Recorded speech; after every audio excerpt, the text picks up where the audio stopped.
Hello everyone. Today we are going to discuss about adolescence. Meaning of adolescence. അഡോളസിയർ എന്ന Latin വേർഡിൽ നിന്നാണ് adolescence എന്ന word ഉത്ഭവിച്ചിട്ടുള്ളത്. അഡോളസിയർ എന്ന് വെച്ചാൽ to grow to maturity, അതായത് പക്വതയിലേക്കുള്ള ഒരു വളർച്ച എന്നാണ്. Period between childhood and adulthood, കുട്ടിക്കാലത്തിൻ്റെയും യൗവനത്തിൻ്റെയും ഇടയിലാണ് ഈ അഡോളസൻസ് എന്ന പീരീഡ് ഉള്ളത്.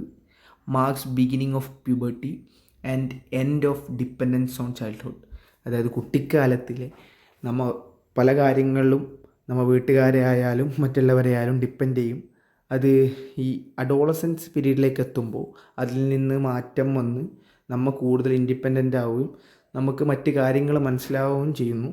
പോരാത്തതിന് it's marks beginning of puberty, അതായത് പ്രായപൂർത്തിയാവുന്നതിൻ്റെ തുടക്കമാണ് ഈ അഡോളസൻസ് പീരീഡിൽ. അത് മാറ്റങ്ങൾ അതേപോലെ തന്നെ നമുക്ക് സംഭവിക്കും. ഇനി ഇതിൻ്റെ ഡെഫിനിഷൻ നോക്കിക്കഴിഞ്ഞാൽ span boys and girls grow mentally, emotionally, socially and physically. അവർ മാനസികപരമായും ശാരീരികപരമായും സാമൂഹ്യപരമായും ഒരുപാട് മാറ്റങ്ങൾ സംഭവിക്കുന്ന ഒരു പീരീഡാണ് അഡോളസൻസ്. ഈ അഡോളസൻസ് പീരീഡിലാണ് നമ്മൾ സൊസൈറ്റിയോട് കൂടുതൽ കണക്റ്റ് ആവുകയും നമ്മളെ ശരീരത്തിലേക്ക് നോക്കിക്കഴിഞ്ഞാൽ ശാരീരികപരമായും മാനസികപരമായും ഈ ഒരു പീരീഡിലാണ് ഒരുപാട് മാറ്റങ്ങൾ സംഭവിക്കുന്നത്. ഇനി നമുക്ക് നോക്കിക്കഴിഞ്ഞാൽ transition from childhood to adulthood. ഈ പറഞ്ഞ പോലെ തന്നെ കുട്ടിക്കാലത്തിൽ നിന്ന് നമ്മൾ കൂടുതലായി ഒരു യൗവനത്തിലേക്ക്, അതായത് ഒരു യുവാവോ ഒരു യുവതിയോ ആയി മാറുന്ന ഒരു സമയമാണ് ഈ അഡോളസൻസ് പീരീഡ്. ഇനി നമുക്കതിൻ്റെ ഡ്യൂറേഷൻ നോക്കാം. Starts between 10 to 30 years and last up to 8 to 21 years. അതായത് നമ്മൾ ഈ ഒരു പീരീഡ് സ്റ്റാർട്ട് ചെയ്യുന്നത് 10നും 13 വയസ്സിനും ഇടയിലാണ്. ആൻഡ് ഇത് 18 തൊട്ട് 21 വയസ്സ് വരെ ലാസ്റ്റ് ചെയ്തേക്കാം. അത് എല്ലാവരെയും കേസല്ല, ഇതിൽ എക്സെപ്ഷൻസ് ഉണ്ട്. പലരും വൈകി ഈ ഒരു പീരീഡ് സ്റ്റാർട്ട് ചെയ്തവരുണ്ടാവും, എന്നിട്ട് വൈകി എൻഡ് ചെയ്തവരുണ്ടാവും, അല്ലെങ്കിൽ നേരത്തെ സ്റ്റാർട്ട് ചെയ്ത് നേരത്തെ എൻഡ് ചെയ്തവരുണ്ടാവും. അത് ഈ പറഞ്ഞ പോലെ duration varies for each individual and emerges from late childhood and merges into adulthood. ബാല്യം അവസാനിച്ച് യൗവനത്തിലേക്ക് പോകുന്ന ഒരു കാലഘട്ടമാണിത്. അടുത്തതായി nature of adolescence. Time of rapid growth and change. വേഗത്തിലുള്ള മാറ്റവും വളർച്ചയും സംഭവിക്കുന്ന കാലമാണ് ഈ adolescence period. And period of self discovery and identity formation. സ്വയം കണ്ടെത്തൽ, വ്യക്തിത്വ നിർമ്മാണം എന്നിവയൊക്കെ ഈ പ്രായത്തിൽ, ഈ കാലഘട്ടത്തിലാണ്, ഈ ഒരു പീരീഡിലാണ് നടക്കുന്നത് മെയിനായിട്ടും. Can involve confusion and emotional ups and downs. ഈ നമ്മളെ ഹോർമോൺസ്, പെണ്ണുങ്ങളിലാണെങ്കിൽ ഈസ്ട്രജൻ, ആണുങ്ങളിലാണെങ്കിൽ ടെസ്റ്റോസ്റ്ററോൺ കൂടുതലായി പ്രൊഡ്യൂസ് ചെയ്യുന്നത് കൊണ്ട് തന്നെ ഇമോഷൻസ് എപ്പോൾ അവർ പീക്കായിരിക്കും. അതുകൊണ്ട് തന്നെ അവർ മാനസികമായിട്ട് പെട്ടെന്ന് അപ്പാവുകയും അതേപോലെ തന്നെ പെട്ടെന്ന് ഡൗൺ ആവുകയും ചെയ്യുന്നൊരു സമയമാണ് ഈ അഡോളസൻസ് പീരീഡ്.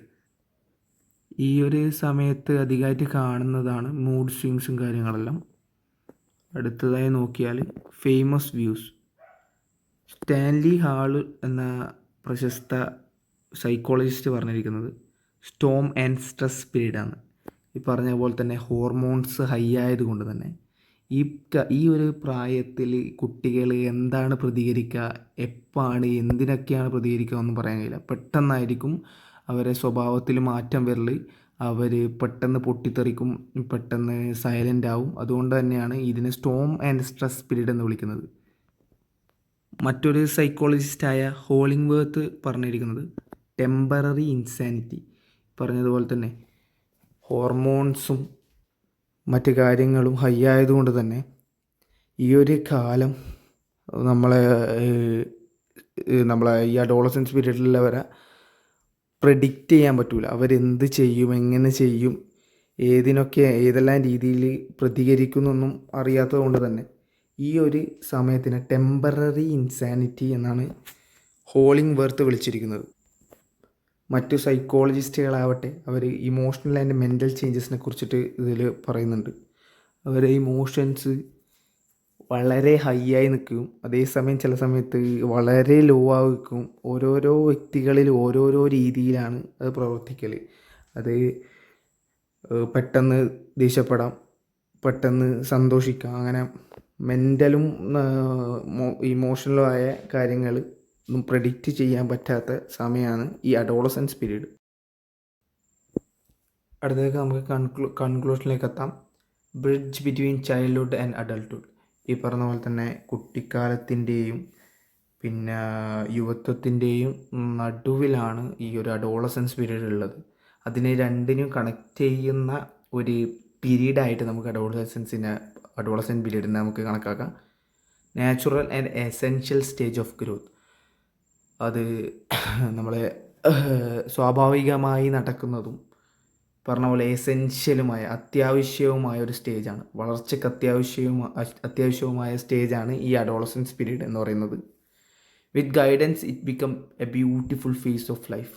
ഈ പറഞ്ഞ പോലെ തന്നെ നമുക്ക് ഈ ഒരു പീരീഡിനെ കുറിച്ച് പറഞ്ഞു തരാനും ഈ ഒരു പീരീഡിലെ മാറ്റങ്ങളെക്കുറിച്ച് മനസ്സിലാക്കി തരാനും പറ്റുന്ന ഒരാൾ നമ്മളെ കൂടെ ഉണ്ടെങ്കിൽ ഈ ഒരു പീരീഡ്, ഈ ഒരു ഫേസ് എപ്പോഴും മനോഹരമായിരിക്കും.